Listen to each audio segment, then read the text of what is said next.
بسم الله الرحمن الرحيم. قل أوحي إلي أنه استمع نفر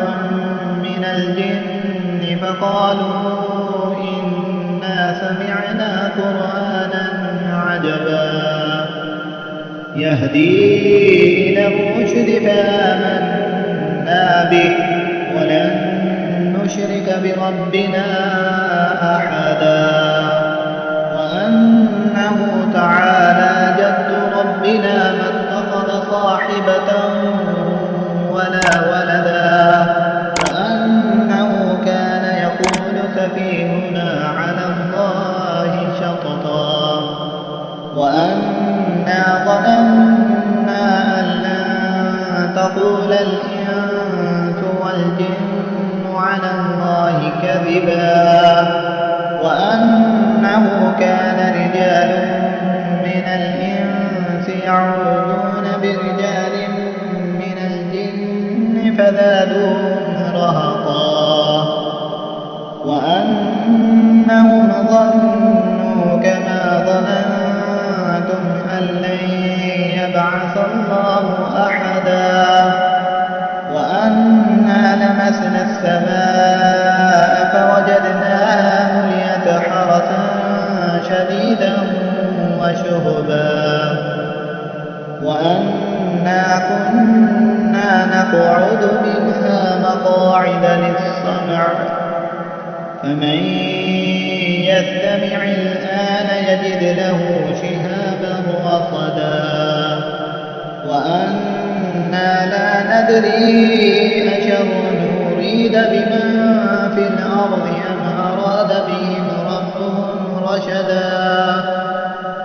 وأنا منا الصالحون ومنا دون ذلك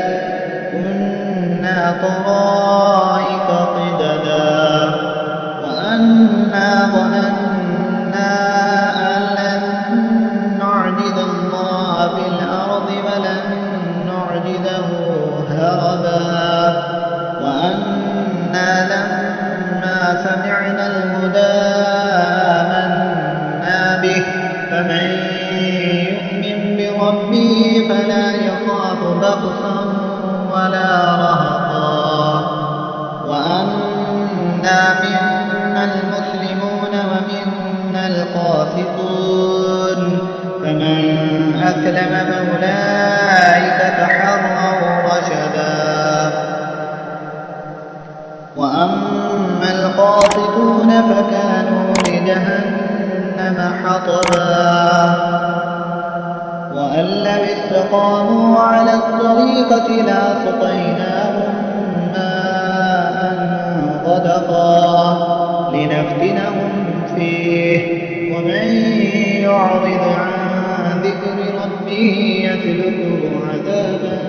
صعدا وأن المساجد لله فلا تدعوا مع الله أحدا وأنه لما قام عبد الله يدعوه كادوا يكونون عليه لبدا قل إنما أدعو ربي ولا أشرك به أحدا قل إني لا أملك لكم ضرا ولا رشدا قل إني لن يجيرني من الله أحد ولن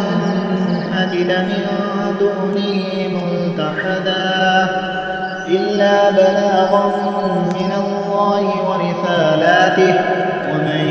يعص الله ورسوله فإن له نار جهنم خالدين فيها أبدا حتى إذا رأوا ما يوعدون فسيعلمون ما أضعف ناقضا وأقل عددا قل إن أدري أقريب ما توعدون أم يجعل له ربي أمدا عالم الغيب فلا يظهر على غيبه أحدا إلا من ارتضى من رسول بين يديه ومن خلفه رصدا ليعلم أن قد أبلغوا رسالات ربهم وأحاط بما لديهم وأحصى